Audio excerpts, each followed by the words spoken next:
Oh, shalom, Rastafari. Atenayist and greetings. This is Wyndham Yadin.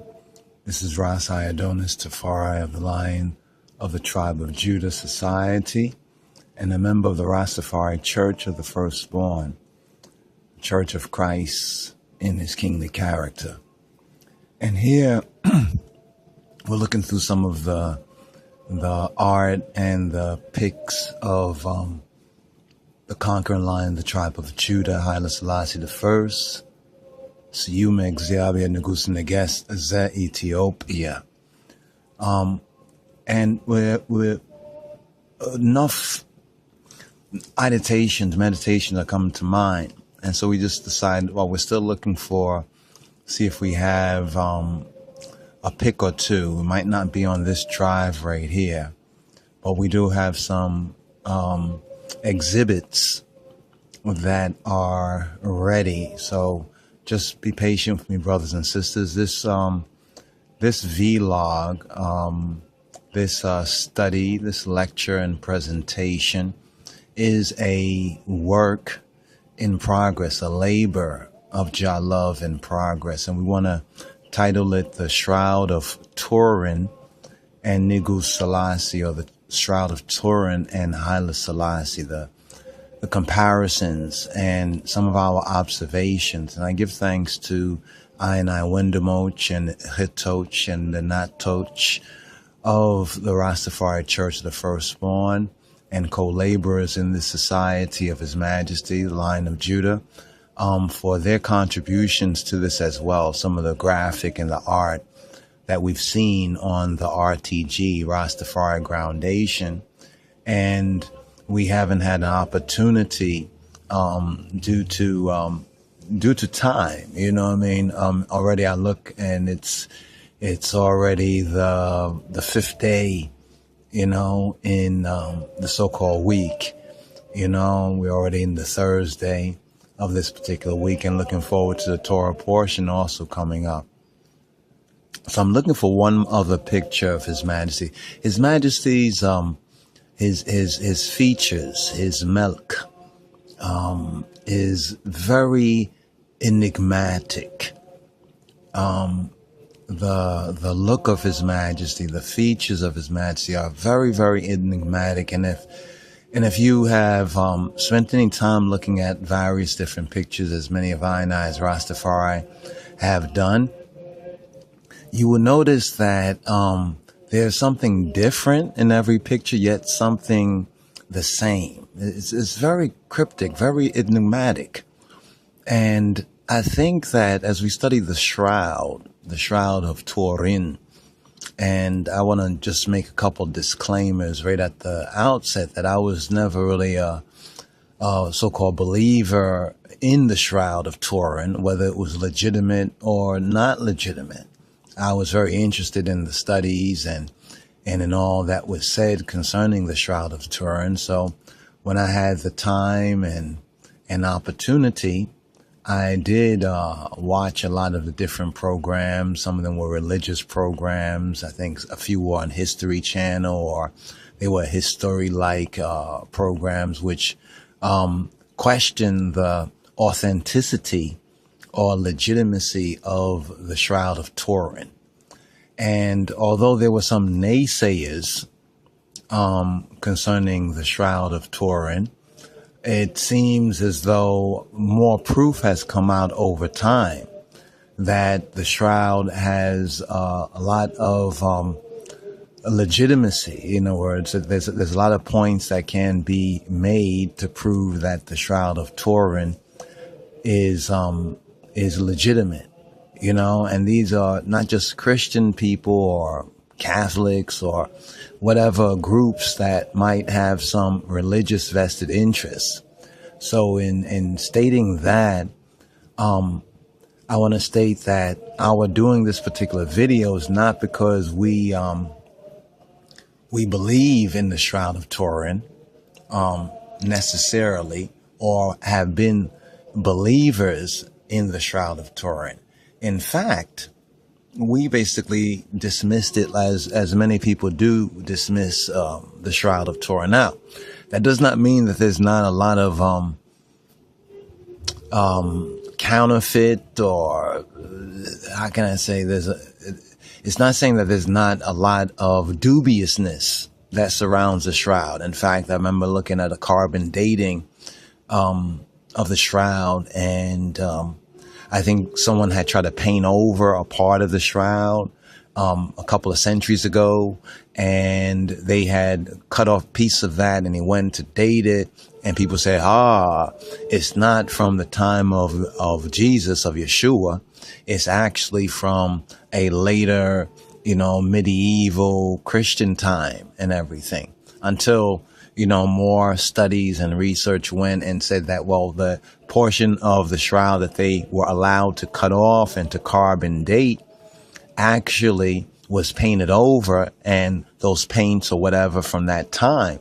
But then others went to study the shroud and went even deeper into their research and investigation, and they found certain very interesting correspondence. We have some of these vids, and have to really organize our video library and look forward to, brothers and sisters who might be particularly inclined to such work, to really co-labor with I, because it's much. I mean, the harvest is ready, but the laborers are few, and we pray to Adonai Sabaoth to send more laborers into his vineyard, and also to thank him for the I and you all who have become I co-laborers in the vineyard of his majesty, whether far or whether near.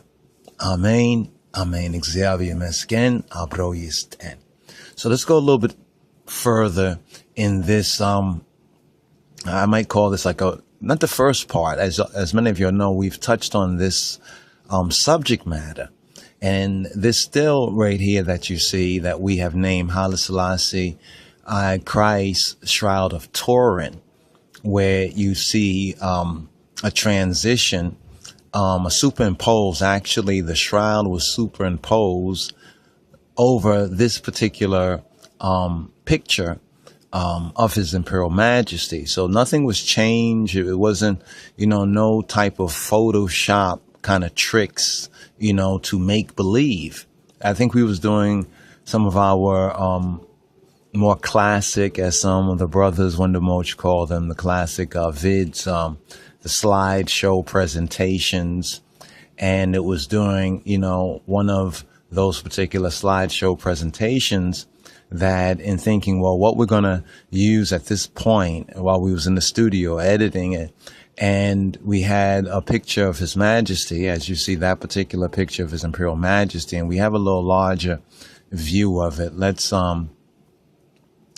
go over here so you can see some of this right here. We might have to restart the computer because we was doing some work on it, outputting some videos and everything, and sometimes the machine starts to, slow down or whatnot like that, and it works best after rebooting. It's been on for a little while, and it's currently kind of hot or humid in New York, and Babylon City. That's the city that's the capital of this empire.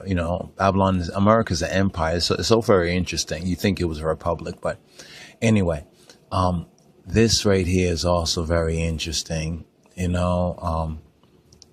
That is a compliment for Haile Selassie speech on spirituality.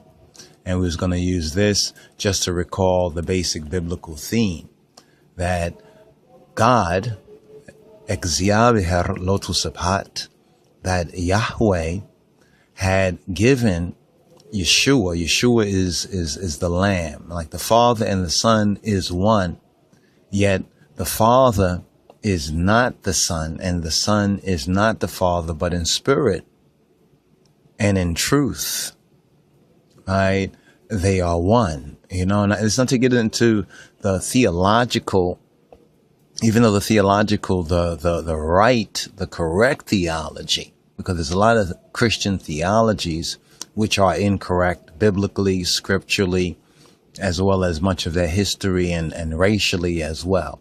And there's also a point that we have been making concerning the ethnicity of our Lord and Savior, right? And his humanity, according to the right faith, the Tawahido faith, the so-called Orthodox faith. His humanity is not separate from his divinity.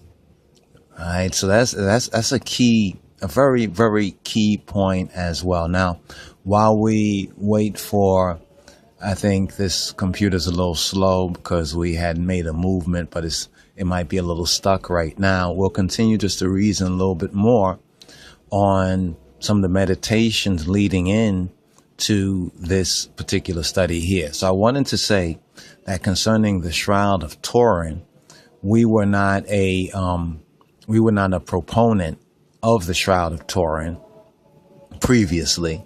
And even right now, we're not a proponent of the Shroud of Turin. However, because previous to this revelation, I mean, what we're seeking to go into right here is, I think, a very important revelation that was blessed to us in the process of being in the vineyard and being in the labor of the King of Kings in Christ, that when we recognize that, wait, and this is when we was doing this particular vid, and we give thanks. I'm not too sure right now. I don't want to call off one brethren when it might have been another brethren who was responsible for this particular presentation right here. I think I know, but I don't want to say, because there's a few of the brothers that are, doing certain works. And as I often say, or I've begun to say more often, that's better. I've begun to say more often that Christ's minds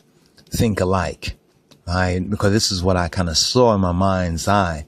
So when I Beloved was able to present this on the RTG, the Rastafari Groundation, I'm like, because I sought to do it within the video. And all I did within the video was just superimpose the Shroud of Turin, right? Superimpose the Shroud of Turin over a picture of the face of His Majesty.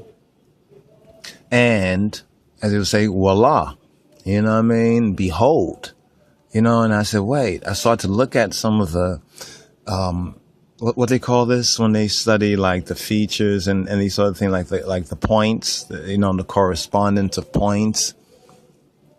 It was so very interesting. In fact, after I had did it and looked at the video, I said, wait, hold on for a moment. This is fitting. I'm not going to say too well, but very well. It's actually just, it's matching. It's a perfect match. Now, like I said previously, His Majesty's look, his features, we say Bamarinya, or like the form or one's image, so to speak, his milk. And that's interesting, milk, milk. His milk, the milk of Melchizedek, his milk is very, very enigmatic. And if you look at a series of pictures, you will see how certain features come out. And this is where some people try to say that, well, His Majesty, they try to say, well, he's not really Ethiopian. He's not really black, because they have been given stereotypical and a racist view of black people, of African people, and in particular of Ethiopian Hebrew people at home and abroad. The stereotypes of what black people look like. Whether what their complexion look like or what their features look like as well. So when we look at the Shroud of Turin, we just take a look at the Shroud of Turin from this Western, retrograde sort of a Christianity perspective, this racism that we have been subjected to in our ancestors before for nearly 400 to 500 intensive years, we would look at the Shroud of Turin and we would dismiss it. he would say, "Oh no, that must be a white guy," And I must admit, I've kind of said that. I've said that. Some of my other brothers and sisters, when we was talking, what you think? Do you think the Shroud of Turin is real or not? And we've gotten into some real interesting discussions about it. In fact, listing the points for and the points against, right? And those who feel that yes, it's real. Well, for what points? And then what's your argument based on? What's the points of your argument? And those who think it's not, what are the points of your argument? And I've already went through that before I even did this particular vid a year or two or so ago, where we put the Shroud of Turin image over the image of His Imperial Majesty, and we had it fade. We had basically a slow fade. And when we saw it, especially let's get this over here.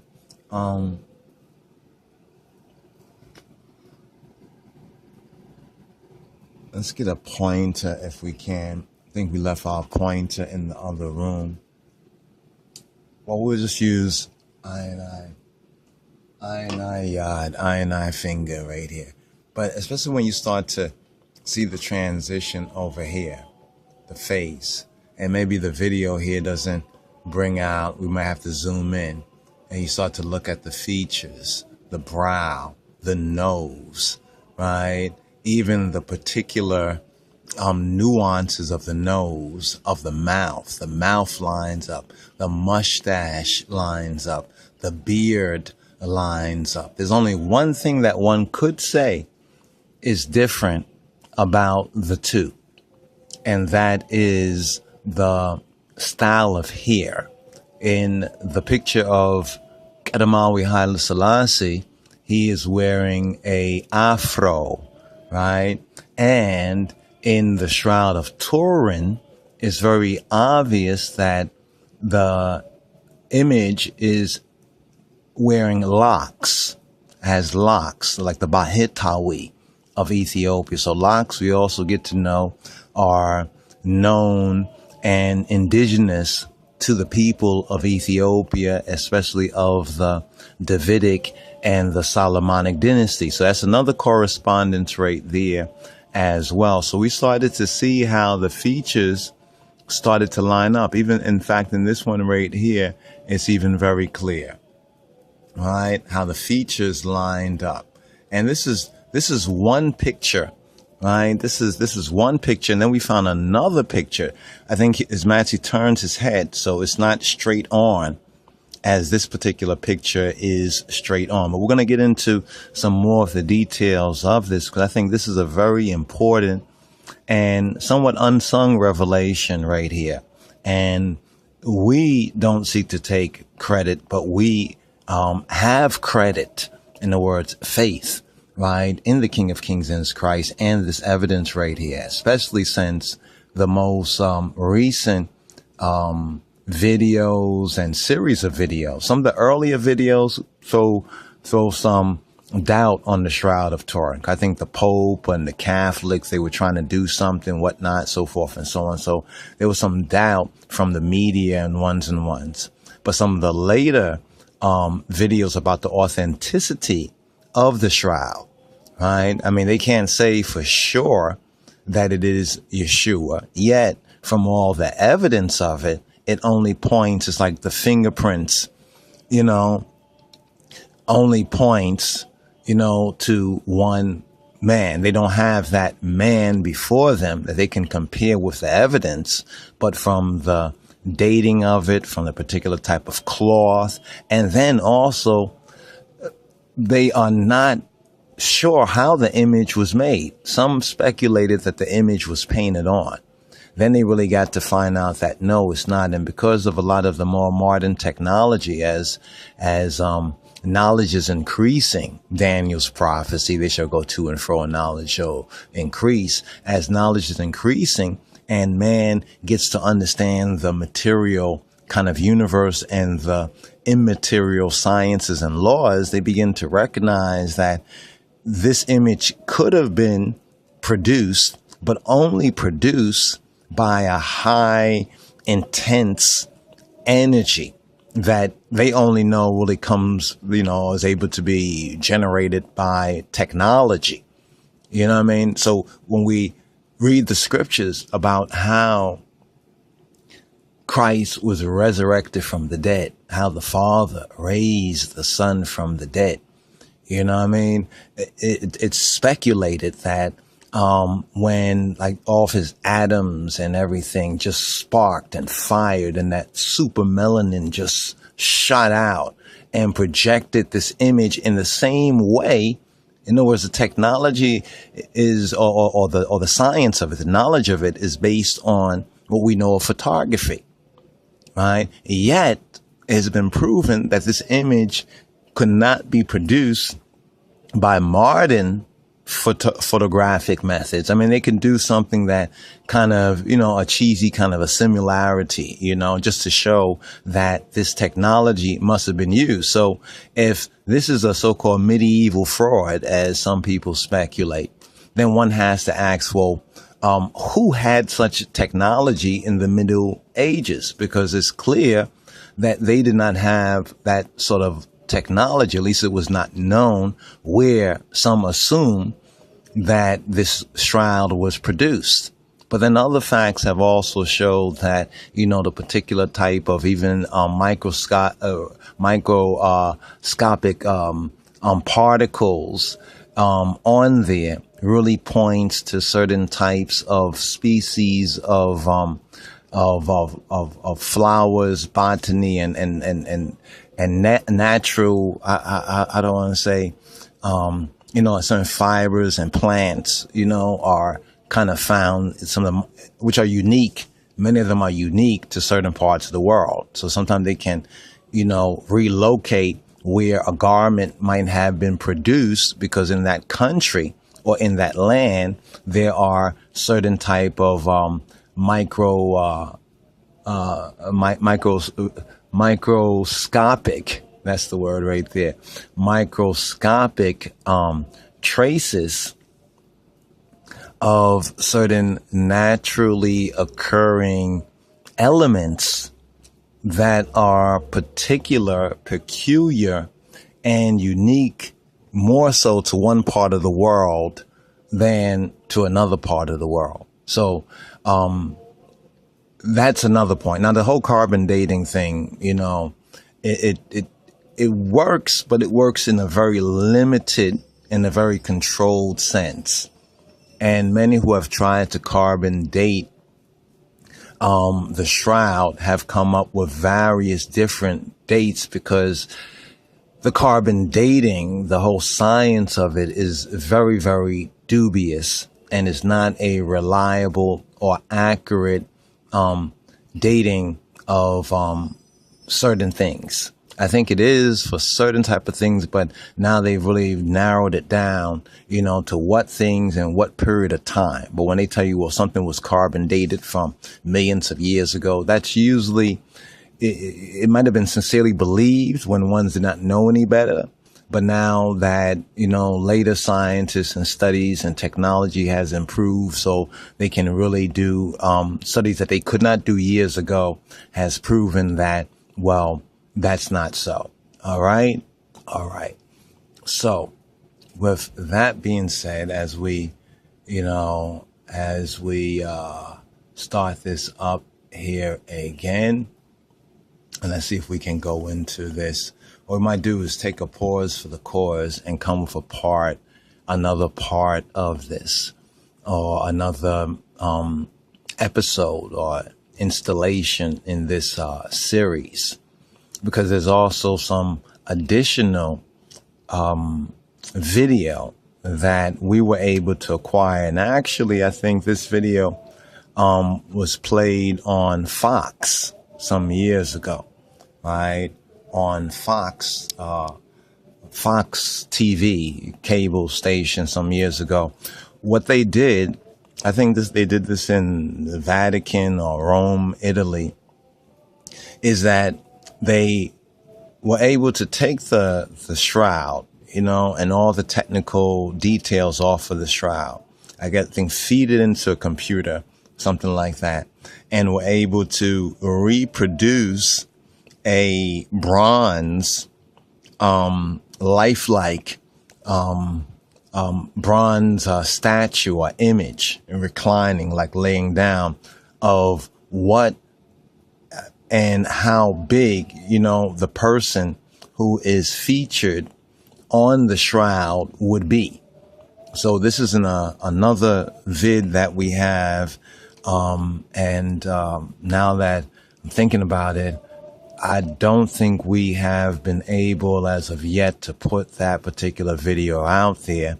And from my research, I tried to find it out there on the internet or Fox, and I wasn't able to locate it. So I think very few people, I think it only played like once, once. And it's kind of a rough cut that we had. I think we had TiVo then. So we was already on the channel at that time, and was able to, rewind it and then put it onto a videotape. And of course, watch it, pause it, and just, just be in wonder and in awe, and said, what? Because when you get to see this image, I think I did have a still of it.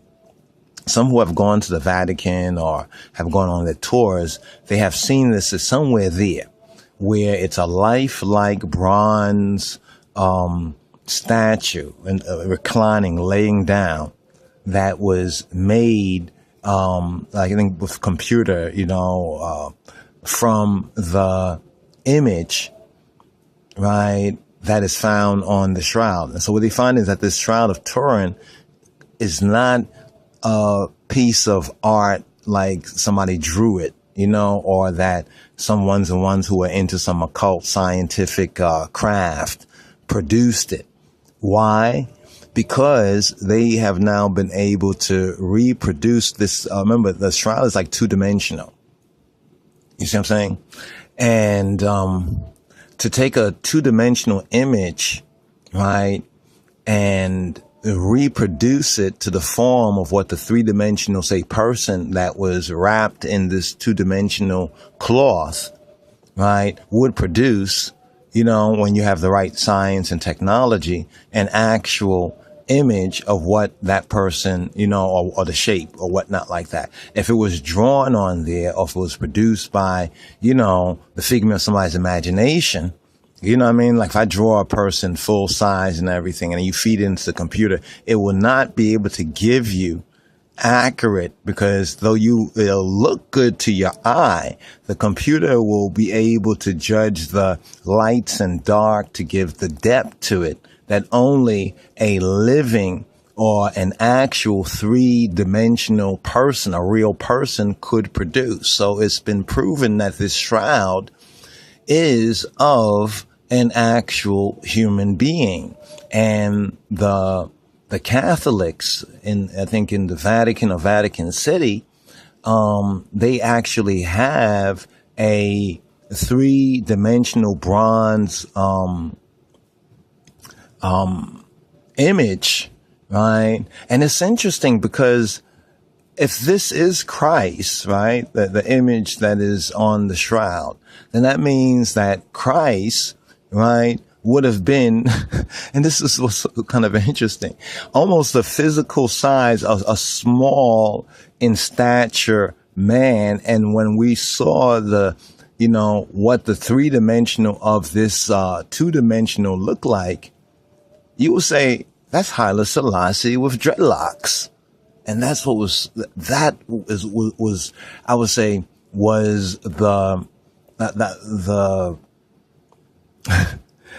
I don't want to use no cliche. That was the truth.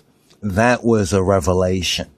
You know what I mean? That was a Cain and Amen. That was a Awol and Amen. That was a yay and an Amen.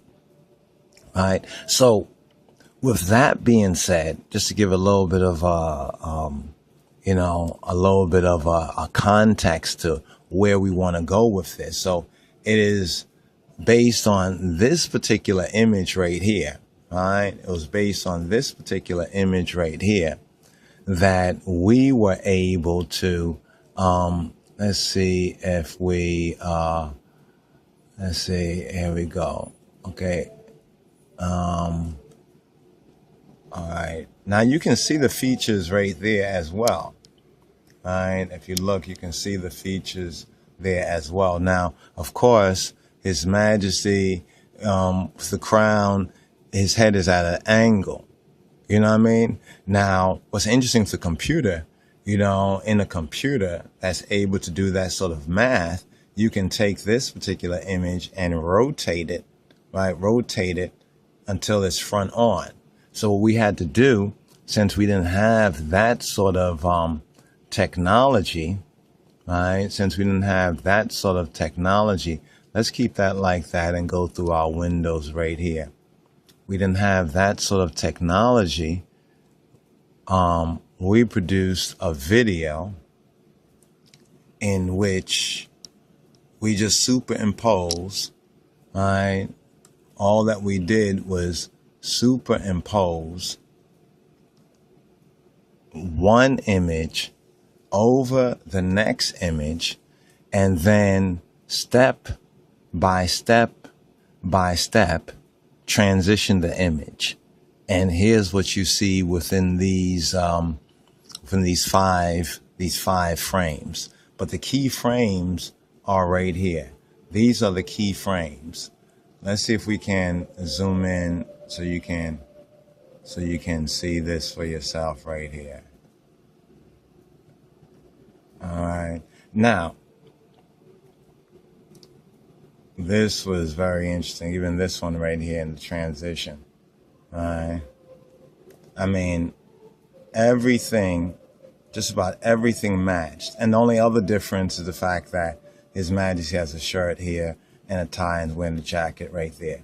You know? But even right here, if you look at this particular view right here. So the difference is the hairstyle. That's the only difference, right? And it's very easy to account for that because, as we said before, the Bahitawi, right? The Bahitawi, the monks, we can say, of Ethiopia, the Christ-like monks of Ethiopia, they have locks, right? And when before they become monks or before they take on that Bahitawi net, they have afros because they are Afro-Shemitic people. So they have afros. But it's the features, it's the lining up of the features, even to the crease right here, like the cheeks and the lines in the cheeks, right? And even there's a line here that you'll find on one of the pictures that come through on the shroud down here as well. Okay, so we want to get into a little bit more on the shroud, and just to remind ones that this is a very important revelation right here, you know, because see, racism makes us believe that, well, this must be a white guy. See, that's what racism makes us believe, that this right here must be a white guy. In fact, those brothers and sisters who know which videos, since we have produced several, maybe 100 videos by now. Of course, we can find it, you know, take maybe a moment, but you might have that video more in mind because you might have been studying that video more recently. Which videos, if ones can find which videos that we feature this transition. I remember first we just had it at the end of a vid, but then it was so profound, you know, and I had to look at it again. And what I actually did was take two pictures again, you know, and did it again. And I saw that once you basically align, you know, like say the eyebrows and the nose, everything else lines up, even down to the particulars, right, of the beard. Now, of course, another question can be, well, so what? Well, for those who have a so what attitude, perhaps this is not for you. But for us, right, this is another powerful revelation, right, that confirms and affirms, the other signs of this prophetic and this special time. And blessed be the King of Kings, in the name of Jesus Christos, Getachin Jesus Christos, Adonenu Yeshua HaMashiach. More to come, brothers and sisters. Stay tuned, Yah willing. This is Wyndham Yarden reporting for the line of the Tribe of Judah Society of His Majesty and for the Rastafari Church of the Firstborn.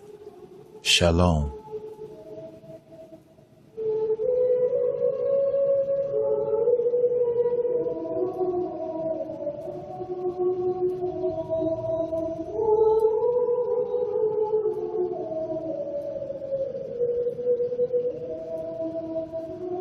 Some of them were religious programs. I think a few were on History Channel, or they were history-like programs which question the authenticity or legitimacy of the Shroud of Turin. And although there were some naysayers concerning the Shroud of Turin, it seems as though more proof has come out over time that the shroud has a lot of legitimacy. In other words, there's a lot of points that can be made to prove that the Shroud of Turin is legitimate. And these are not just Christian people or Catholics or whatever groups that might have some religious vested interests. So in Society of His Majesty, the Line of Judah, for their contributions to this as well. Some of the graphic and the art that we've seen on the RTG, Rastafari Groundation. And we haven't had an opportunity due to time. You know what I mean? Already I look and it's already the fifth day, in the so-called week. We're already in the Thursday of this particular week, and looking forward to the Torah portion also coming up. So I'm looking for one other picture of His Majesty. His Majesty's his features, his milk, is very enigmatic. The look of His Majesty, the features of His Majesty are very, very enigmatic. And if you have spent any time looking at various different pictures, as many of I and I as Rastafari have done, you will notice that there's something different in every picture, yet something the same. It's very cryptic, very enigmatic. And I think that as we study the Shroud of Turin, and I want to just make a couple disclaimers right at the outset that I was never really a so-called believer in the Shroud of Turin, whether it was legitimate or not legitimate. I was very interested in the studies and in all that was said concerning the Shroud of Turin. So when I had the time and opportunity, I did watch a lot of the different programs.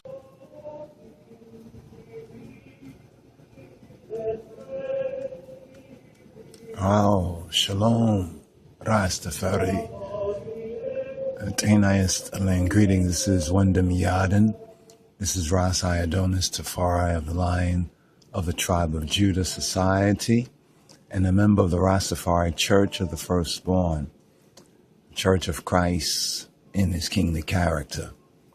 And here we're looking through some of the art and the pics of the conquering lion, the Tribe of Judah, Haile Selassie the First, Siyume Xiabia Negus Neges Ze Ethiopia. And we're enough meditations are coming to mind. And so we just decided, well, we're still looking see if we have a pic or two. It might not be on this drive right here, but we do have some exhibits that are ready. So just be patient with me, brothers and sisters. This vlog, This study, this lecture and presentation is a work in progress, a labor of Jah love in progress. And we want to title it The Shroud of Turin and Nigu Selassie, or the Shroud of Turin and Haile Selassie, the comparisons and some of our observations. And I give thanks to I Wendemoch and Hitoch and the Natoch of the Rastafari Church of the Firstborn and co-laborers in this society.